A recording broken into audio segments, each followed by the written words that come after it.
আজি মানে ৰাতিপুৱা 9টামান বজাত ফোন গ'ল গাঁৱৰ পৰা আমি ৰঙিয়াতে থাকোঁ আমাৰ ঘৰত কিবা শব্দ হৈ থকা বুলি তাৰপিছত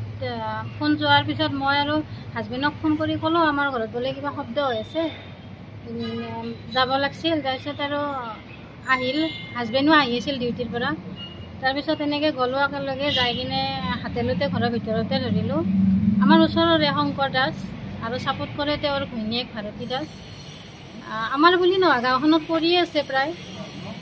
বহুত দিনৰ পৰা কিন্তু এইবাৰ আমাৰ ঘৰতো মানে মানুহ নথকা সুযোগ লৈ কিনে গোটেই গড্ৰেজৰ তলা ভাঙি নামঘৰৰ পইচা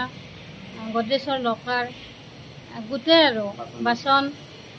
গোটেইখিনি বস্তুৱে নাই প্ৰথমতে আমি তাকহে ধৰি কিনে চালোঁ তাৰপিছত ঘৰৰ বস্তু চেক কৰোঁতে আৰু গোটেইখিনিয়ে নাই বস্তু সেইকাৰণে এখন দাখিল কৰিলোঁ হাতেলতে ধৰা গ'ল গাঁৱৰ মানুহ আহিল আমাৰ গাঁওবুঢ়াও আহিল আহি এনেকৈ জনালোঁ পুলিচক গতাই দিলোঁ মানে হাতেলতে ধৰিলোঁ তাক শংকৰ দাসক ধৰি কিনে গাঁৱৰ মানুহ আহিল কৰিয়ে আছে প্ৰায় চোৰ পৰহিও আমাৰ ঘৰৰ পৰা কিবা মোনাত লৈ গৈছে দুগিৰিয়েক ধুনীয়াকৈ গাঁৱৰ গোটেই মানুহৰে কৰি আছে দেখাও পাই আছে সেইকাৰণে আজি CID আহোঁতে তাৰমানে আমি অলপমান চাম বুলি আহোঁতে এনেকৈ দেখাই পালোঁ আপুনিও ভুগিছে নেকি গেছৰ সমস্যাত গেছ আৰু লিভাৰ ৰিলেটেড সকলো সমস্যাৰ একমাত্ৰ সমাধান গেষ্ট্ৰচিটি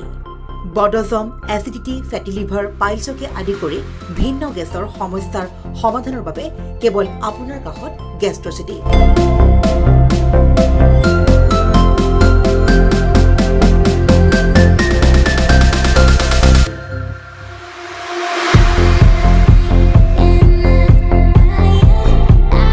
ভিজিট কৰক গেষ্ট্ৰচিটি গুৱাহাটী হাতীগাঁও চাৰিআলি যোগাযোগ নম্বৰ 7577999909